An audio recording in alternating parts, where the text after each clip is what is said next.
Holy Spirit, come in, change our hearts, Lord, fill me.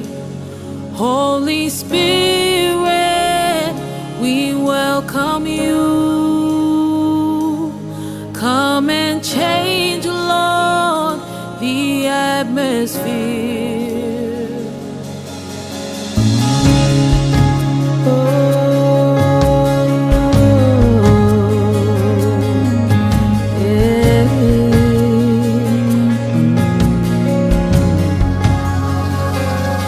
Holy Spirit, come in, change our hearts, Lord, fill me. Holy Spirit, we welcome you. Come and change, Lord, the atmosphere.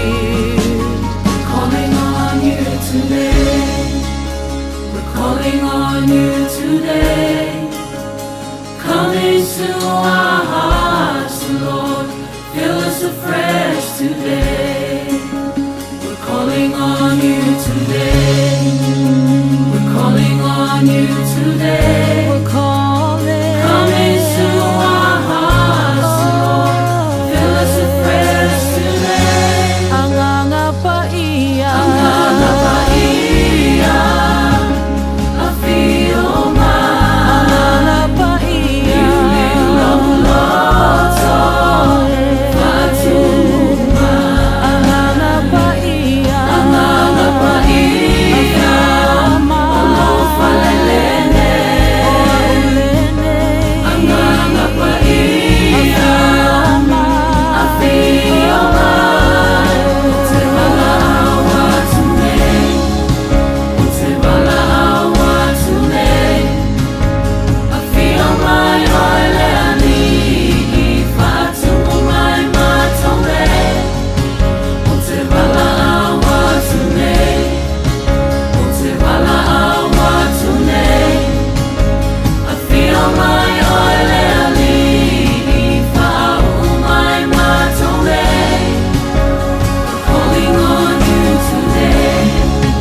Calling on you today.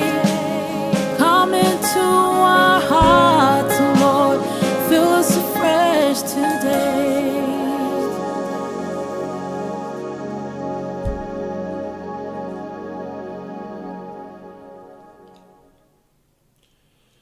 Mātou wala au lea whaapitoa oia ngā paia e te whio mai le mea nei e te nofo tupu i o mātou loto.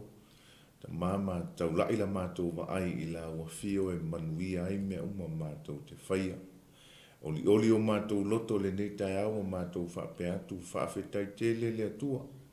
I lo alofa ma lo wanga le lei lau pule whaasoa i le soifua ma le ola, wa e tai mai ai mātou le nei aso fou le TAEAO fou, wa e au mai fo i le malama e pule i le au, mātou wa ai le mātango fie ma le siri ese le mamana wa ngā luenga lo mātou atua. Le newo mātou wala ai le malosi ma le manuia ma le oli mai a te oe. Vi ia oe whaavavau. Ta mātou talo le nei TAEAO whaatasi mai oe le amataina o le au nanga ma le porkalame whaasolo a lau au nanga le nei aso. Le atua ma la au ngang pa ia fio mai e te amata ma e whai uina. A wai leia se mea mātou te mawhaia. Pe au noa i mātou ma la au fio. Tātou ma oe se ia oe lona whai uina. Fo i le vi inga ia te oero mātou atua. A tu mau le whaatau waa ia te i mātou. Ma ngalo i mātou o tangata ngasala. I lo toto Yesu ke viso lo mātou li whaola. Mo ole ma wala au atuai. Amene, amene. Ia, e o whalofa ma whaatalofa atu. I le nei TAEAO fou le TAEAO mātango fie. O au mai lo tātou tāpa au sili o le langi. Ia, mātou te whaatalofa atuai. I le pa ia mawalunga o si o tātou atu nuk pele o Samoa. Ia whaapeona mafuta mai le nei TAEAO fou. Ma lo le soifua manuia. Ma lo le langi mama. Ala whai mai ai whanunga le lei o le aso fou. Ia, e iai le manatu mawalunga. Ua ta pena fo i le atua le nei TAEAO. E whao popo i aso whaitawina. O lo o tau soifua maso mātou ola. O lea tātou te whaafetai ai le atua. A wana le se no le pule whaasoa le atua. Ia tātou te le toe. Fesi la whai fo i le nei TAEAO. I le mātango fie. Vai le sulu mātango fie o ave o le la. I le nei aso fou. Ia fo ringa wa ai o le anga le leo lo tātou atua. Ia po le malama fo ina feta la iai le atua. O te watu le la e pule le au. Ia o le masina fo i mawhetu e pule i le po. Ia e whaatalofa atuai. I so o se mea lama o lo whapeona e maua mai ai le tātou au nanga i le nei TAEAO. Po lau por kalambe o le maru TAEAO wha le nganga. I lunga o le tātou au nanga ale Global Kingdom TV. E whaatalofa atuai li pa ia mo lunga se o tātou atu nu. I le nei TAEAO ma lo le soifua manuia. Whaatalofa atu a ofu. Whaatalofa whapitoi nei o tātou ta matina matutua. I la tau nei o loo whaiman taula inga o le vaai. A wala la tau nofo tapu wai maota malawa. Po le whala maula le mulila. Whaanono manu. E tatalo i le atua i le au, au auli, ma le po. A wale manuia. Wale whea ngai ai o tātou umalama. Whaiva matiu te wa wala wina ai e le atua. Whaafetai tatalo. Whaafetai le nofo tāpua. Ia a wafo i whaiva matiu te lo whea ngai masi o tātua tunu. Ma lo whai o le whaiva. Ia e whaatalo whaatu fo i le nei TAEAO i au na tutofia le atua. Nei o whai whi au mana i o lātou whale tua. O lo whaapeon whaafale le malu i so se whata whai taulanga. I so se awhio anga. Ia ma so se atunu. Ono le tala ina o le fina ngalo lo tātou tāpa au sili o le langi. Ono le naunau ta inga.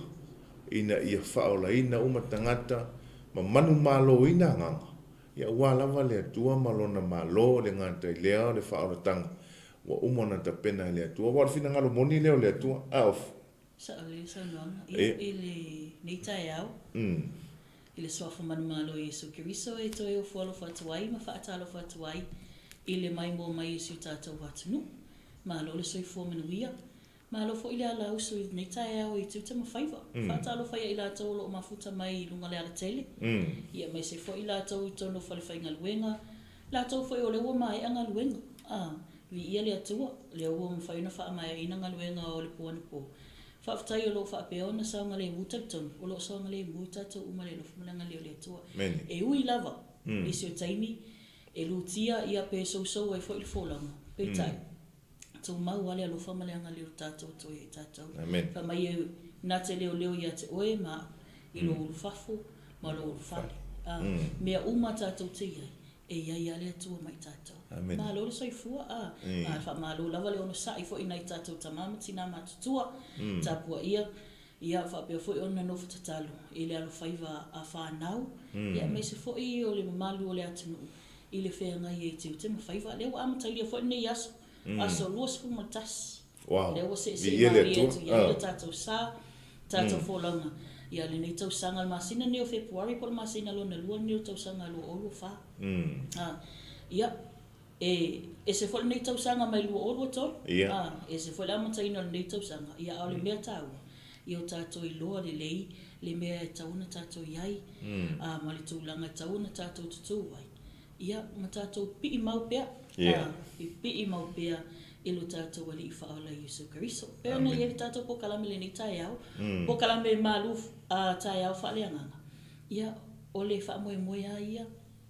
Ma le purpose o tātou po kalame nei. Le ngata na whaamalu si au. Whesoasoani fo'i. Upu mai le whiong pai ale ato tātou te whaasoai. Mai se fo'i ia o whatunga whaaleaganga. Whesoasoani fo'i si tātou watunu ule amatali o ngā luenga le ni TAEAO. E le ngata I le yaso ia me se foi yaso umolo ia tātou polkalami ia so silani whapoponga le tātou polkalami spiritual breakfast for those who can barely understand Psalm 1. Yes. This is another edition of your spiritual breakfast, and in the mighty name of our Lord Jesus Christ we greet you again and we welcome you in the name of Jesus. This is another edition of your program. Like every day we have this program every morning. Yes. And the purpose of such program is to encourage you, to empower you, and even to help you with some of messages, different messages from the Word of God, is to help you throughout your day. So again, wherever you're tuning in, you're watching from through our program here, through Global Kingdom TV, we welcome you again. MALØ lava le ona sa'i. Whaafitai fo'i ia le mafuta mai. Ia, vi ia le atua. E whaataro whapatoa fo'i nei uso matua whawhine. O lo whapeona ngafa ma le whatu a inga tausi. O lesi mata whaioi le whaingofie. E le whaingofie langa e ala uso le TAEAO e tapena, se MALØ TAEAO, se tausinga ta mama tina matutua. O lo whapeona I maota malawa. Ama e a fo le tapenanga o le MALØ TAEAO. Ona mawhauwhau fo I le se tau maftanga po se tausinga o le uli. Aula la tau ia anava tau po la tau ia whaiva le ia so uma. E moi le po se tu lou mawhauwhau po le ale MALØ TAEAO o le ale tau maftanga o le ale tau singa o le si aso. Wha malo whai o le whaiva I la o tau tiu te whai. I le tau tua ina o a inga le ngata I lea nuu. Ai mase lava fo I tutono e ka le sia. Awa e peo la tau ia o malosi o le nuu. Malosi o a ina. A inga malosi fo le ka le sia. Wha moe moe ai mea uma. E ui e iai I la tau la ufai ngā ruenga o lo wha peona wha moe moe tūlanga tau se leni. Ia, a o le tūlanga la lea o le ngalua inga o le vau, ngalua inga o le sami, a wase I nai. E le whai ngofie la o tomu ta whai oi, wha MALØ whai o le whaiva, wha atalo whātua I le nei TAEAO. Ia, li tato nunga la whai o usua I whanau ia o onga. Ia, MALØ lava le usu ia onga tamaiti, ia, wha malosi, manatua, ma ailo lumanai, ma aile avanoa, aua lava e te wha mai mauina, le avanoa tamaiti, e le o tamaiti uma maua le nā avanoa. E of. Ia, laua e maua le avanoa le temine e te alua I lea onga, wha o ngā tatau, te manatua lava le tala whai a onga, na whai a o mātua onga I le a onga tūlanga lua se o mātua nuu I sa fotu. Whai mai le tala se tasi o whai a onga. E iei le taime te matua ai, e toi fia onga, awa tuai. O le taime la le nei, a whai o lewa e maua le avanoa e te a onga ai, alo ma whanau so tātua tunu, wha o ngā tatau le avanoa. Langa o le taime te matua ai, e wa ai atu I ta matina tō a onga whaatasi, wa whai ngā ruenga le lei, mautu, lato, o la tia e molo lato rumanai, ona e whaapea I fo le I lo loto. La e meu whaapela I la ta maiti o ta ita nei sa mātua o ngā whaatasi. O le wha manatu o tuaila por kalame le nei TAEAO, whaataua le avanoa o e maua.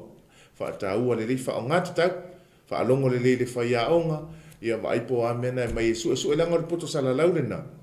Na fōa I mai e le atua, e atia e ai, lo o langa le lumanai, tausi ai lo a inga. Ia mawhai mea umai te mana o ai, ia whaatalo whatu ni TAEAO le amatali o onga alo ma whanau o se o tātua. Ia, o lesi mata whai oi ofu e le whai ngofie, na ia tātou whai a onga. ne tātou whaiaonga. Ia, mālo whai o le whaiva, nei li matamai tai whaiaonga. Ia, ono sai lo tō wala uina ele whai ngofie, ia, e timu ia laina, e upu ia fo ila o tō o nanga. Ia, ai, e whaamanatu atu lau porkalame le nei TAEAO.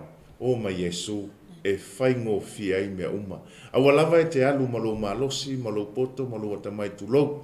O ma Yesu, o ma Yesu, e manuia ai mea uma tō te whaia. Ia, na ia tātou ali matamai tai fō mai.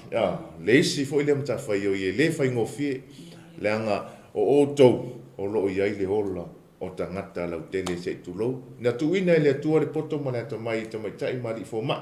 Ia, ina ia suru whai atu iai le lau tele o tangata, e fia maua se fisosoani. Le ngata ilea malu o le malo. Malu o le malo, o lau tau mata whai oi, ma lau tau wharupenga, e malu iai le lau tele.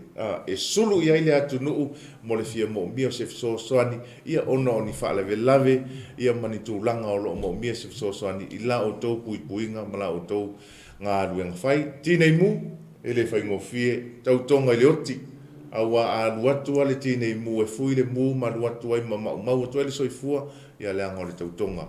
Ia, whaatalofa atu ai le nei TAEAO, i le suafa manu malo Yesu, ke riso, ato o se whaleve lave. O ma Yesu, o ma Yesu e manu iai mea lava tātou te whai ai le nei TAEAO. Whaptos whaatalofa o le pule le nei, au nanga le sunga ia Pastor Mike Sarama, ia ele ngata fo i lea, o le au ngā lulu e Global Kingdom TV, malo whai o le whaiva, malo wha malosi mo le atua malona finangalo, ia, whaatalofa pitola, ia nei woma pa anga ale Global Kingdom TV. Pa peo na mai mua mai i pokalame wha anga solo ala unanga i lea aso, ma lea aso, i lea TAEAO, ma lea TAEAO. Ia wha manui atu lea tua. Pese si... O le whaatalo whapitoa man tua i Avita Avali. Ia. Mana tua Avita Avali, ave pasi, ave taxi, ave train, ave kolori. Whaatalo whatua i la tau mafuta mai lunga lea tele. Whai le mulo sa. Awa fo ite nau tele te tope. Ai, tātou te tau nuu umala vai lalo le wati. Whai o lene tuaila wa. Tuaila usu i le ngāruenga. Ia, whai le mu. Awa te, ele lei ale tau nuu manuia. Tau nuu whi le mu. Toi maua le siasa whai ngāruenga ai, wha awa wai ngāruenga. Ai le anga, ia, le vea le ole tāwa le lunga le tele. Ia ona wha ale tonu la ia lea. Ele ngata na sala, mo lia tu la fonu. Whaale tonu le mea tau tino o lo whapeona ka soani la tina ina o tātou ainga. Whamalo atuai fo ila ia ele tino kariso mai la tau lava. O lo ua ia le au nanga le Global Kingdom TV. I so o se vaenga ke lopi. O whea lawa le mea lo e ma mai ia tātou porkalame. Ia whamalo atu le ona sa. Malo le ngā lulue. Whamalo fo ila whamalo losi le atua malona whinangalo. Viele atua. Mana tua. E te oti lo sao, ai te saunga le mui lo whaatauta. Ai le awawai fo le tātou porkalame le ni TAEAO. I le whaatunga le nei, wai te tau aona, whaalusi, o le whaisina maruru o le TAEAO nei, New Zealand nei. Full whaatikari, ia inise le ngā whatia lea maruru, ia ai whaalongolongo le pese lea, ona e mana tua wawea lea, pau ale o le me te o le malo le tua. Ta avale afi, no fua afi, pea e ui, ia Yesu ke riso, lo tātua li ima lo tātou whaolo. Na au mai e lea tua, e ui umatu ai tātou. Ta avale afi, tie mai ei ma lue mai ei le nei TAEAO.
Awane Yesu ya saule taabaleafi.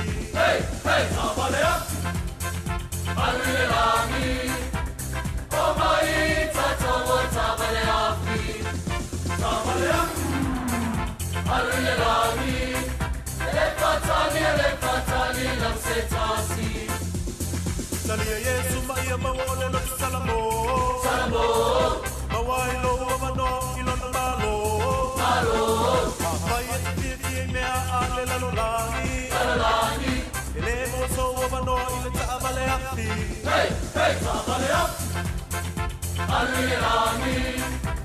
Omai tatowo taabaleafi.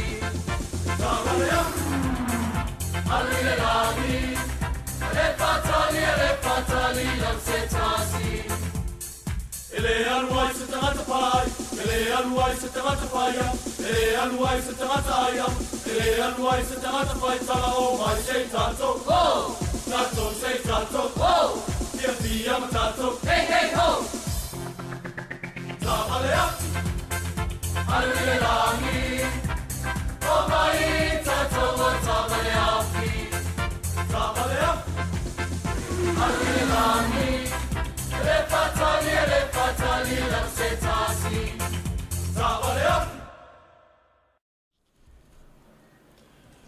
Taavaleafi e alu i le langi o mai tātou o aua le toi whaatati. Eo. Pau ale o le tātou awa noa, le atu nu pele, mātou tele o mai lava e tau atu, mātou ingoa pe mātou whapea. O mai atea, le ai, pe me Yesu na o ia tātou te o ai le ola e whaavau. Eo. Au le taavaleafi la lea. E vai titi e vai nei le alo le train. Nga o le mea e alo i pa o le train se tu lore mai mo whaafonga se tātua tunu. Le tio fo e a fatu e nei, fatu pese le fatunga ne. Le nga whaimele tala Yesu, e vai titi, e va piapi, le ala, e toa i titi fo i la tau, e sawa tuai, i le ola e whaamava. Toi saulo mal fas foi tau le mulmul mai, o ene i emisia. Oi ne emsi. Ele ole upa eats. Ele ole DoorDash. Ele taavale afi ia po le tasi lavale ala tatou te sawa le malo lang. Ia. Famela fiong pa ia le tua. Ua na o Yesu fetala Yesu, ua na o au le ala o pumoni maniola. Amen. Ele sawa tu lava setas. Le ai e masesi a me fayona e sawa ai. Se ivanga na ua e ui atu. Ia Yesu Kiriso. Amen. Andato mana tu natu ile feta lainga Yesu, po le anu whapea mai a Yesu e vai titi. Le ala e tau atu le manuia, e to i titi fo ila tau e uia tuai. Ai va tele, malau tele, le ala e tau atu ile whaafanonga e whaavavau. E to a tele fo ila tau e uia tuai. O na tātou mana tua lea le tala ia no. O se ata whaata i ta ile lei lava le na. Pe a whai tātou te whaawhaingata, ona mana tu natu, i le wheta lainga alo tātou li i whaola o Yesu Kiriso. Pau wale o le ala na sawa tuai, ia noa malana whanau. Na manuia, manuia ile lalo langine, o lea. Na ole, whaita toa o le waa. Na o noa malana whanau, to o lua lana whanau, ma le to o lua noa, ma manu na whaatonu ina ele tua. A ole lau tele le na whai anoa. Ia, whapena le lau tele, whena ia, nei ua i le mali liu, i le lolo, ona ole le whaalongo, ma le tau whai. Ia, e whaamanatu ma whaamalosi atu pea, i sio tātua tunu, mana tua, au lava ne i whaamai mawina le avanoa, ae of. Au lava ne i whaamai mawina lo tātua avanoa, vai le malosi, na ia te oe, ia, whaonga te tau, ia, ele o ia lava le matapia le mana ia na o le tu alalo atu ala o nanga mara porkalame i o tafa ia awa fo ile ta penanga awa fa te pehi o le emore mata fa mai le tala e fa ile moto e fa i fo ile matua ile pule fa to tasi o le tatu atu ai le leia le asia si mai o le tatu atu ala o lava ta pena masa uni la tatu fa inga malanga na talwai ia o le tatu o e se tātou maru TAEAO FAALEAGAGA. o loo whaatalitali ai nisi, e tā oso ai fo i le sāwalinga i le nei TAEAO i whi au mga luenga, e le ngata fo i le nei aso, ia o le nei fo i vai aso sauni atu i lona whai wina. O le tātou tusi whai tau, le naua i lunga, e maua i le mua le Samuelu. Ma tā upu e 15, a o lona whai upu e lua se 15. O leo la au whai tau wina le wha Samoa, ai whai tau wina e ofu le ngangana wha Peretania. Ua whai atu Samuelu, e tusa ea ona fia o Jehova i taulanga mū ma taulanga. I lona fia i le whaalongo i le siufofonga o Jehova. Whauta, o le whaalongo e sili lea i le taulanga, ma le usi tai, e sili lea i le ngā o le mamoe poa. Leo la atu e whaitau ina tasi atu. Ua whai atu Samuelu, e tusa ea ona fia o Jehova i taulanga mū ma taulanga. I lona fia i le whaalongo i le siufofonga o Jehova. Whauta, o le whaalongo e sili lea i le taulanga, ma le usi tai, e sili lea i le ngā o le mamoe poa. But Samuel replied, "What is more pleasing to the Lord, your burnt offerings and sacrifices, or your obedience to his voice? Listen, obedience is better than sacrifice, and submission is better than offering of the fat of rams." Amen. I ele tu. Fa autuina le tātou whaitau po le tātou malu TAEAO FAALEAGAGA i le nei TAEAO. I le whaitau e whaapea ua masani ai le toʻatele o seo tātou atunu ma le loa. E sili le usitai na i lo le ngao le mamoe poa. E sili le usitai na i lo le ngao o le mamoe poa. O la tātou se ele whatunga lea. Toi taliu mai.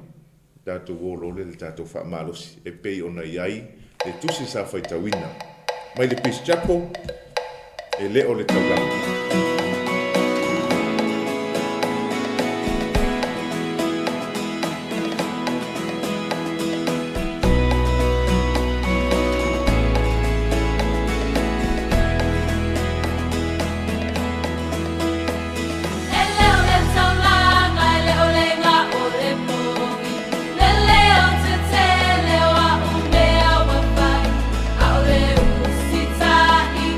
Malē palongo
Mana ia upo le nei whātunga.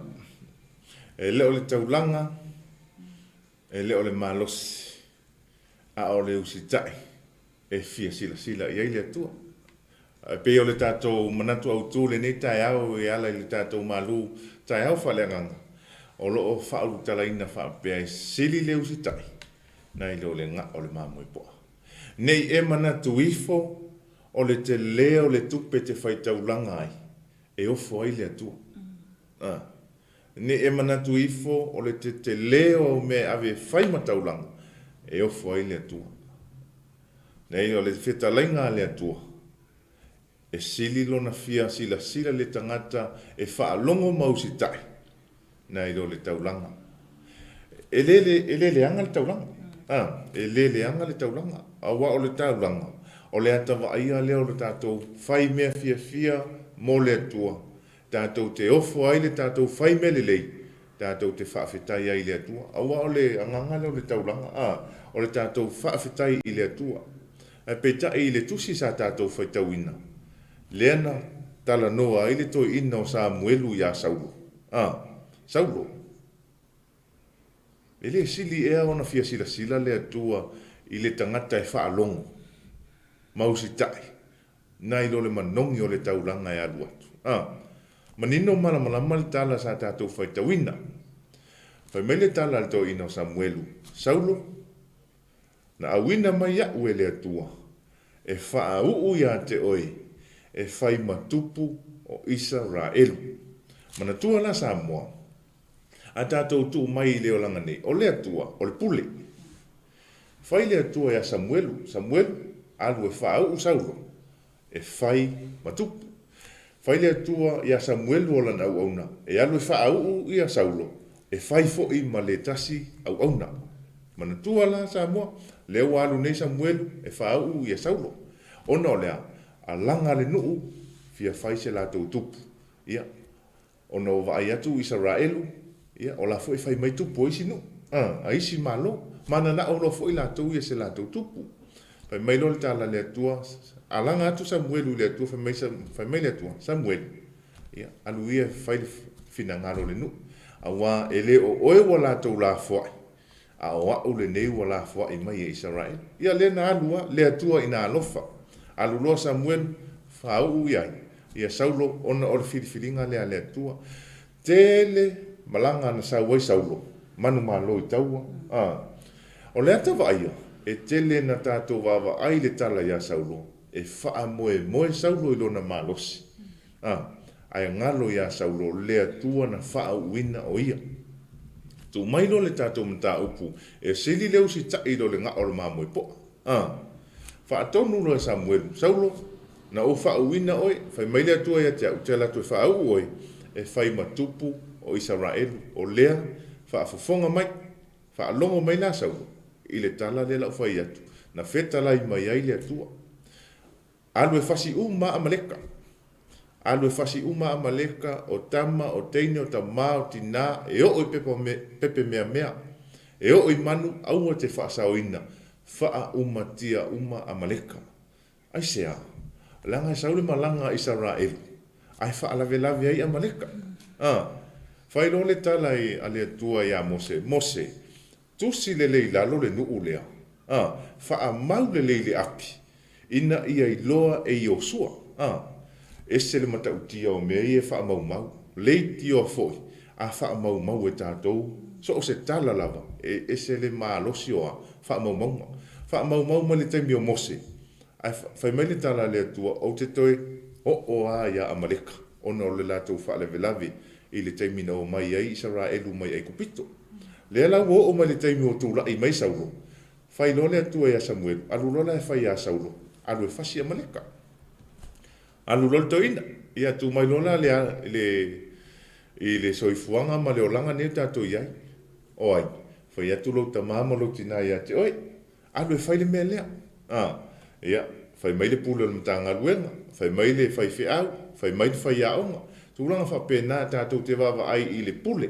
Le atua le pule, fai a Samuelu ia Saulo, alu e fasi Amaleka, wha umatia mea uma. Alu lo Saulo. Alu akua Saulo, kofilanga au, fai le au keni, le au sa keni, o ese, langa o le nuu le sa alolofa ia Israel. O ese, ngai ke uo, o mai le taua fasia koe ma o kou. A sosola te minei, fasi lo e saulo a maleka wha pupu ulta. Sole, fasi ai whaasau mai saulo kumalo a kako. Lako kumalo saulo wa ai aku maanga ngai o pepeki o mamoe, pepeki o povi, pepeki o oki. O inana suia ai e saulo le fina ngalo o le atua. Na le fai ai e saulo le fina ngalo o le atua. Ai fai e saulo lona loto. O le loto la leo saulo. O lea na le fia ai le atua. A maua so taimi sa mo le atunu pele fai tau le mata upulna. E ese le leanga o le mea. Ai watu le whatonunga ia te oe. Ai e alu watu whailo loto. Manatu ane o saulo. A mea sa o le mele na te whaia. A mea le leile mele na te whaia. A mea fi sila le atua le mele na te whaia. Whaasau le tupu. Whaasau manu pepeti. Au le tala le atua, wha umatia uma. Wha umatia uma. Whea, fo i mai saulo, ai whai le atua ia Samuelu. Samuelu, ua o Salamo. Ua o Salamo. Le ase tātou mawhauwhau i eisa moa. O i lava i tātou le Salamo ai le atua ia tātou me whai. O i lava i tātou le Salamo ai le atua na whaia i tātou uma ona oro tātou le usi tai ilo na finangalo. Samuelu, ua o Salamo ina ua o tōwhia saulo e whai matupu ia Israel. Ua le usi tai saulo le mea na o whai atu ai. Ua le usi tai. A tātou wa ai le iei. Ao le leile pōea e le moe ta malo le Samuelu. Aisea, ti ngalo na loto. Ono lea. Le tangata na ave iai le wha atua tuanga ma le wha moe moenga ma le wha tonunga le atua e alu wha taunu. E alu atu e le ustai. A ole mea e ofo ai Samoa. E alu atu ai Samuelu.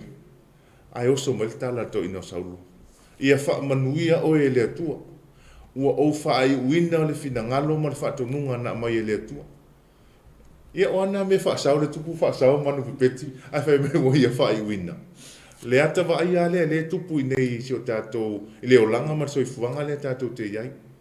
O le whai atu le whatonunga e alu esen me whai. Ai latu le tangata le na whai atu le whatonunga sam. Laua umanga whai. Laua umanga whai le mele. Ala le uma. Laua e tango sui. Ona o lea. O lo manatu ifo e sa o le mele le te manatu ai. Wha mole mole. Tātou walu le whatonunga.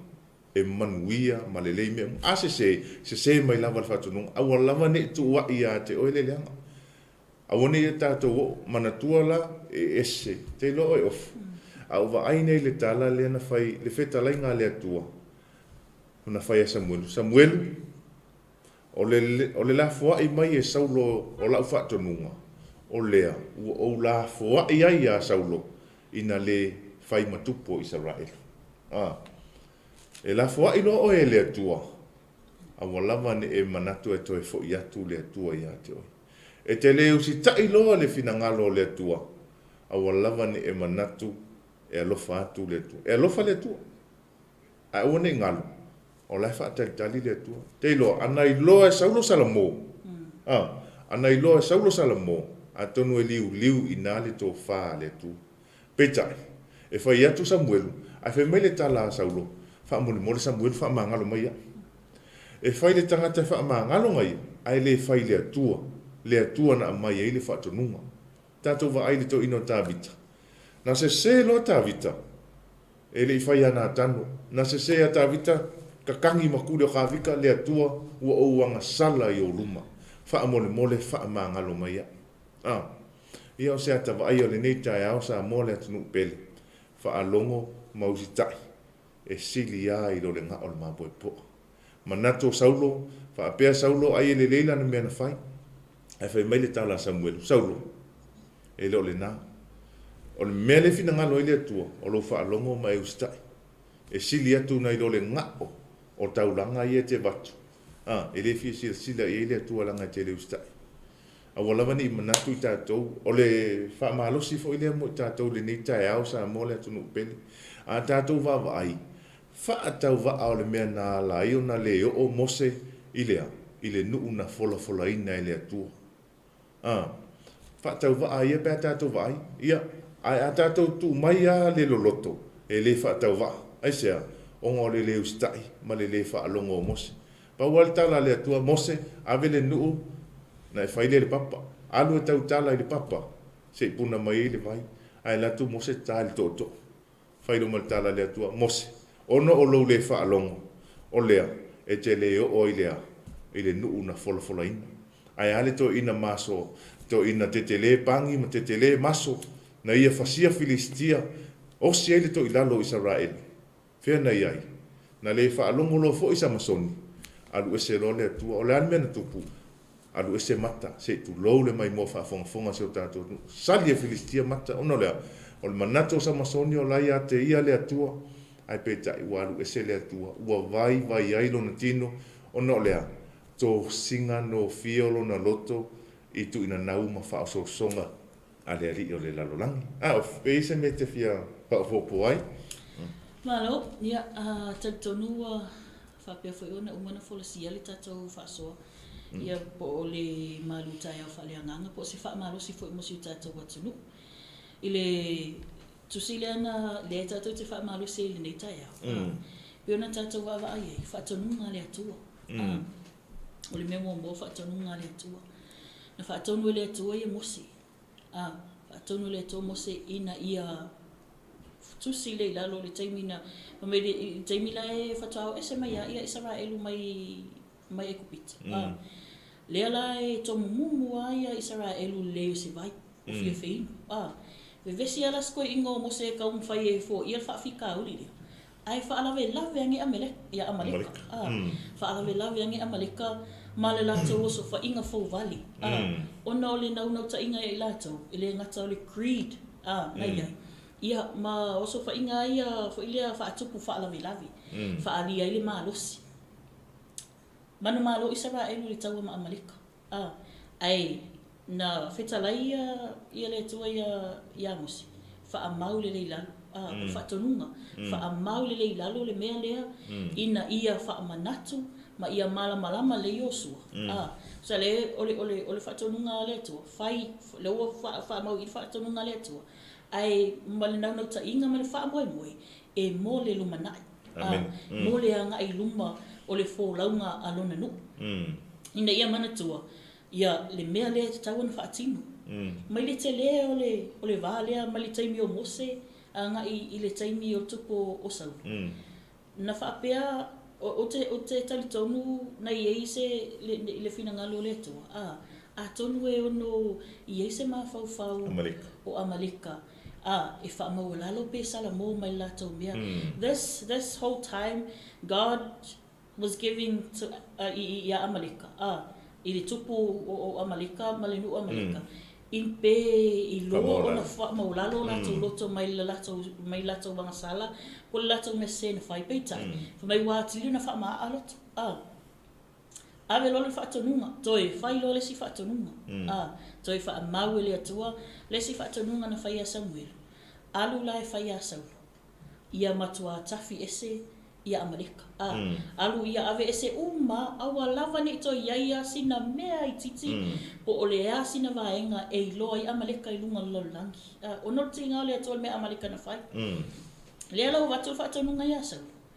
Ai ese fo ia le finangalo o Saulo la to. Whai mai na amata mai o whaalongo Saulo. Mai le amata matanga na whaalongo na usitai le Saulo le atua. Peitai o le tūlanga wa tupu ia Saulo. Ua avealo na tofinga. Aveale tele o taua na manu malo wai. Ua ia Saulo wa tele mea lona ata mai ma lona iloa. I le whaatonton wina. Ma le taitaina o le nu o le atua. Whapelo Saulo. Leila, la usuia lo la mea lea. Alua kuloa Saulo. Whai lolo na poto malo nata mai. Ai ngalo ia Saulo le mea tau na whai. Ua ngalo ia Saulo. O le whaatonunga le avatu. E vatu lo na pule. O le authority, this authority is higher than his authority. Yes. E sili akula le pule lea. Kusa logo kala sa akua lo na pule. Fetala isa atu lo na pule. ai la tu sau fa pe le la o lo wata mai le fa ye le la fa ye fa unga le se fe mai la le tupu Amerika la ku kwa ki kilo fo ia sau mo sau lo le makua pe peki ma ngai o la fuman fa mai se fe mai lo la me ia ma fa fo sau e o se le taulanga ile atua la fa pe sau siliale this is right o le me le fai le taulanga ile atua o le mai maua le ma fa vele o le mai maua mai mangu le la ma ku ai ola le tausi le se ivanga nala manuele le manu pa ma fa le ton ia la na fa mate uma saulo la ia le saulo fia ma fa saulo fa pia sa o me le fai ko sa o le la fa unga le e o fo ia celebrate fo ia le nu o Israel le au tau no fa pia e la sa o au mai le tupo Amerika mal ma fa sa fa pia fa sa o le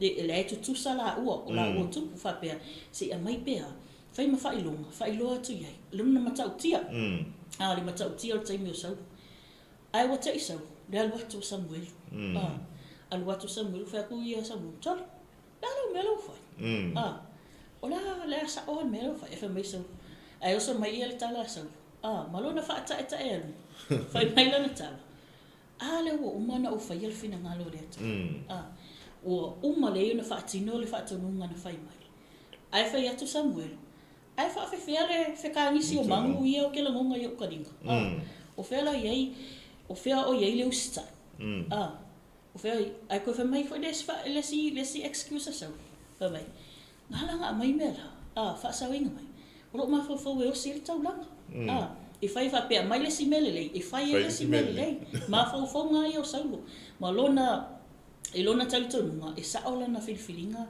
pe sa ola na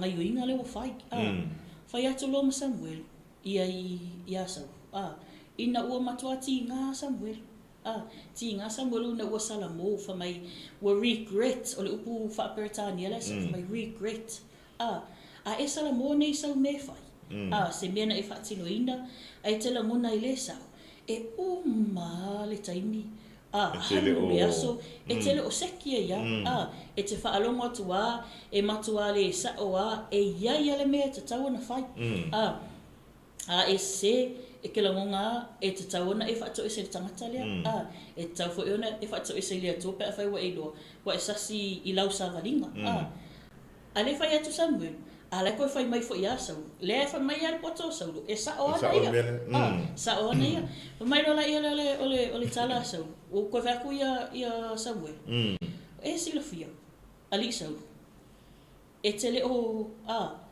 ne e fa pea na e fa tino ina sina va engal fa tonu ngana fa ia o seu sita ile me na my partial obedience is not obedience at all a fai o sina vaenga o sitai pe sika mai usikai e ke faia e le fa tino atol fa tonu fa pela yo le o sitai le o se sitai la fa mel fa pa ele to ele o se sitai le mena la la ele o Samuel ya sa vai kulo tu he said for my it just by Britania mai he said stop enough kusa makwale fi fa lo Samuel wile tu lo wal fa vale o sa lo le fai mai o te matu tapun ia tu lo awon ko fai mai ava ko ali e se e fai mai alo ko ai foi sa ko ai no e tu ai le no o ai ona fa tonu ngan fa tino le no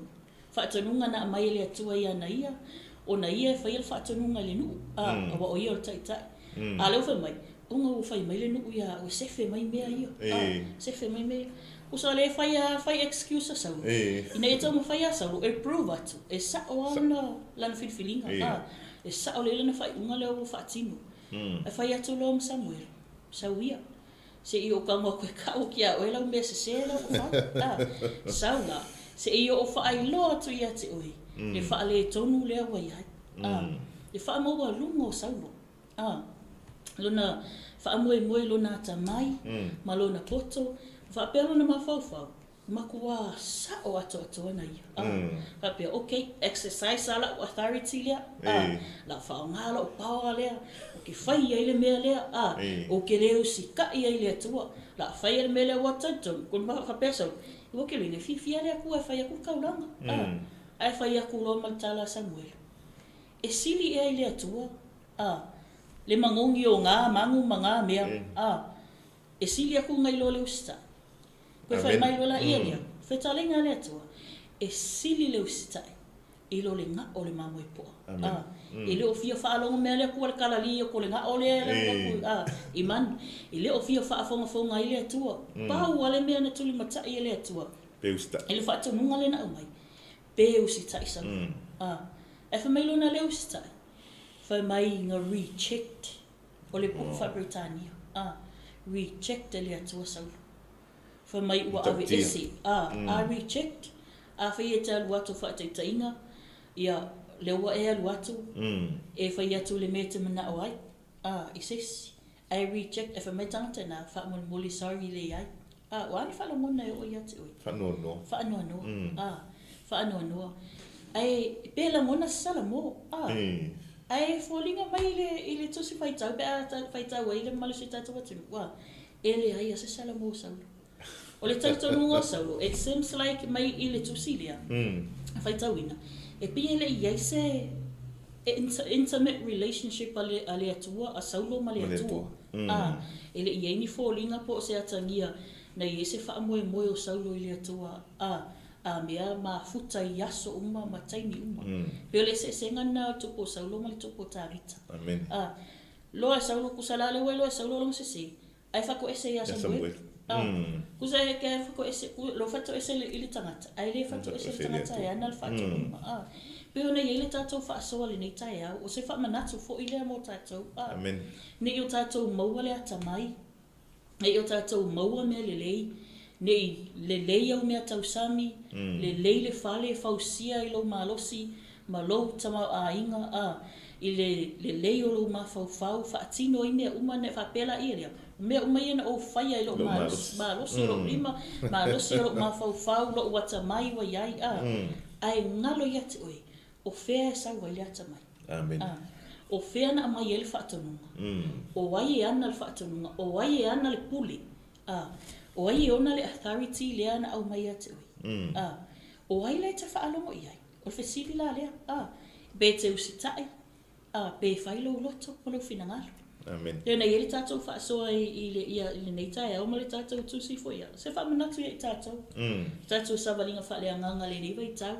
au anga tamata i fo le nei tau sanga o fa fonga mai o sta i le finangalo le to o lo no fo pea ma ma fau ma tau ma fau ma fa tali fa pea se tupu se va venga se tupu ni va venga te tele ma ni va inga te tele e va pe ke loa ia o le game ala le e alua kulola ia le e fa ali ali maso ala se tai pila e ala tai a wa leva na ta pena le tua fina ngalo le tua e te ngalue loa e te usita ia e vai e sa o ia tala to ina malo ma to ia so fa atum so se mausika ia se usika ia se o makua i pepe buku ia o e ata no va pese e fina ngalo le to ia tato so le se vailele se off se usika ia so le kwa leva nga ka fa kalikati yes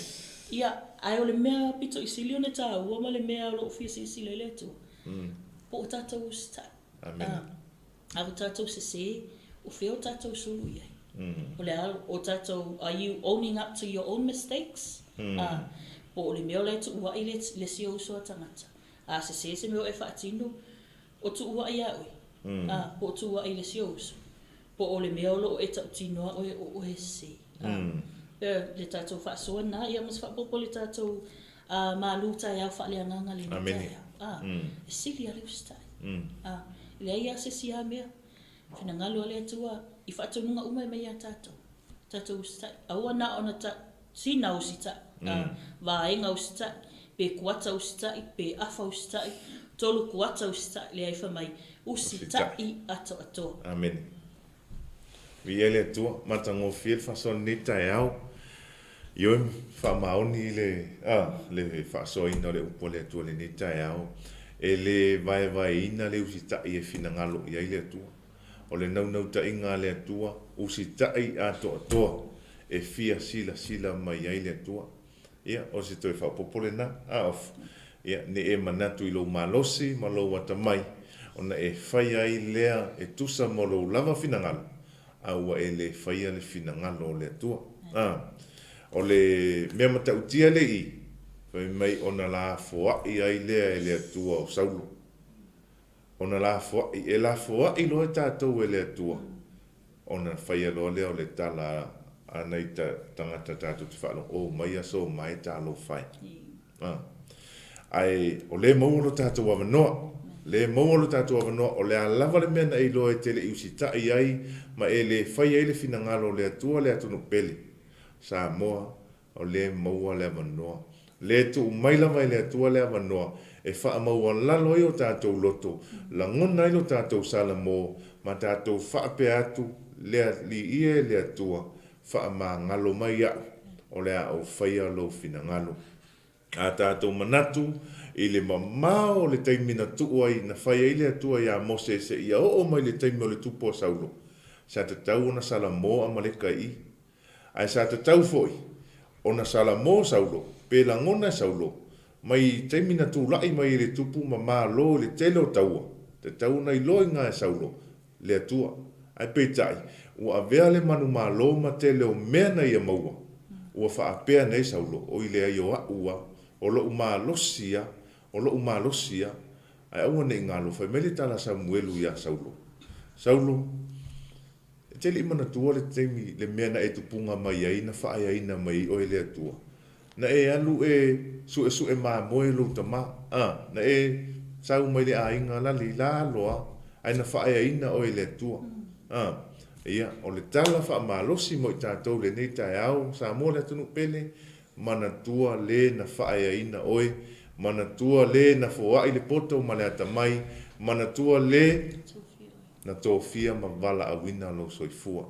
Mana tua le tala le tua ia Yeremia, na o wala awina, na o loa lava oe le whaia oe le manawa lo tina, ma o wala awina oe te le whanau mai.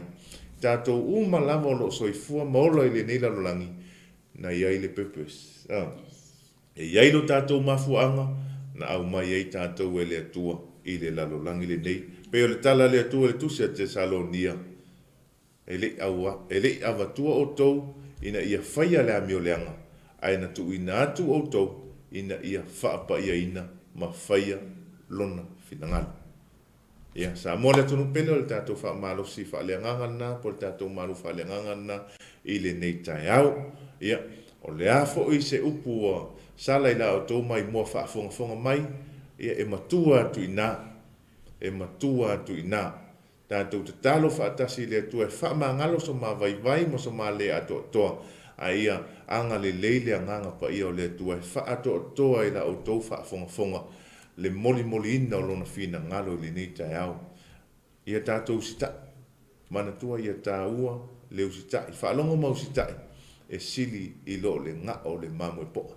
Nei whaapea saulo e ofo le atua I mamoe ma povi na ia mai e whai atua I le taulang.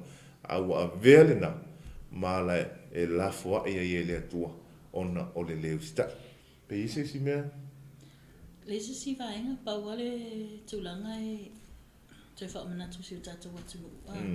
Whaonga le walawina. Amen. Whaonga le awanua o au mai le atua. E te whai ai whai unga tatau, whai unga tonu, whai unga e whina ngalo ai le atua. Ma awane o tātou whaamoe lo tātou malosi. Tātou whaamoe le atua. Tātou maua mea tātou talo ai. Fo ile vi inga I le atua. Amen. Au tātou maua le malosi. Le ata mai ma le poto. Ua si I lunga, he si I tia le tūlanga ua iei ngalo e. Mana tua le na avatu ia te oe le ata mai. Mana tua na we avatu ia te oe le malosi. Mana tua le na leo ia te oe. Ai awane I whapea. Lo malosi alea, o lo koale, o aua alea na whaatino ina. It's my hard earned strength. Le ngā maua le mele. It's my hard earned success. E whapea. ua whaatama ai ngaina oe, ona olo oe a tamai ma, o whesa oe lea tamai. Pena o sina tu ua lalo lea masina whaamanatu, e o whai ata ita ia. Whaamanatu e lea tua le nei whai aso, ia po o le nei whai TAEAO. Ia manatua lea tua. Manatua, ia e usita il whaatanu. E manatua la ma e whaatawa ina lo wala uina. Ona e usita i lea. E loa le tāua lo wala uina. E te usita. E le la mona le tāua lo wala uina. E fiua e tu i atu, e fiua e whaaso atu, e fiua e tau mawhai atu fo i sunga i whaafenga inga wala atu whalitua. Po ole au tatalo fo ia, e ke le usika ia, ona i le o tāua i atu oe. Ai a tāua la i atu oe lo wala uina. Ona wha maile lea ia lea, e te iloa usita. Vi ele atua. Ia, e tāua fo ile whaamalosi ma whaamanatu mo alo ma whanau. Usita i le lei i o tō mātua. Manatua alo ma whanau ma tupulanga. O le authority na tu e le atua i mātua. A whaamanuia le atua, e manuia o tō le whanau. Ono lea, whaalongo ma usita i o tō mātua. Ia o le tātou polokalami lana le nei TAEAO, ma wases whapoponga fo i o le au nanga ma le tautua. I le aso ngafua i le vai aso fo, ia ai whaawau pel tātou MALØ TAEAO whaaleanganga i aso toi le nei vai aso, e le sunga le whaatonu, o le sunga le pule le nei TV, ia Pastor Mike, ma le sunga le toina, ia elda le ati nuu malo fo mafulu, ia ai o le ase upu, wasala i la o tau whaafonga, ia MALØ ave whale i loto mawhinangalo, whaiva matiu te o le nei aso lava singa ese, anga le le atu le atua, whaamanui atu le atua, i le pa ia mawalunga o se o tātua tunu. Ia, woma paanga, o le tātua o nanga le Global Kingdom TV, whaapena mafuta mai le nei TAEAO le tātua porkalami. Whaafetai tele le mafuta mai, whaafetai le tatalo, whaamanui atu le atua, mātou vi ia oe le atua, i le nei TAEAO i lo walofa malauanga le lei, tatalo iau whaamanuianga le ali ie, ia ilunga lea ia Samoa ma le larolangi atoa, ia iai manuia o la ua lo mātou tama, le nei aso i whiau mga aluenga le atua. Ia anga le lei o e kawa masausawina, le ola o i mātou umalawa, i le mana o lau toto Yesu Keriso se ia o ina i ule aso, ina wapo, fo i atu le vi inga ia te o e tama, ai tu maulu mātou whaatau wa. I lo suafa Yesu Keriso lo mātou ri whaola, ole ma wala au atuai. Amen. Amen. Manuia le nei aso sa mo, soi foi. Awa o lo fa'ata, si mai, mato te langona.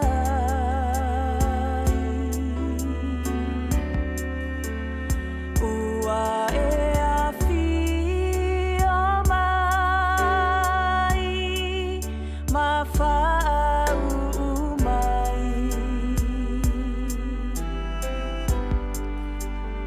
Afi o mai alo, wanganga, i le sauninga ne.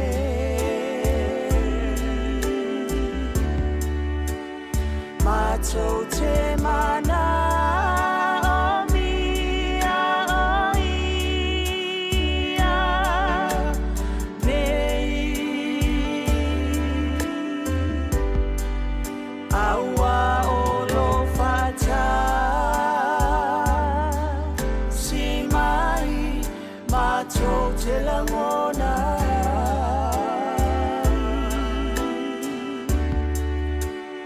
Ua e afi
Se o so masi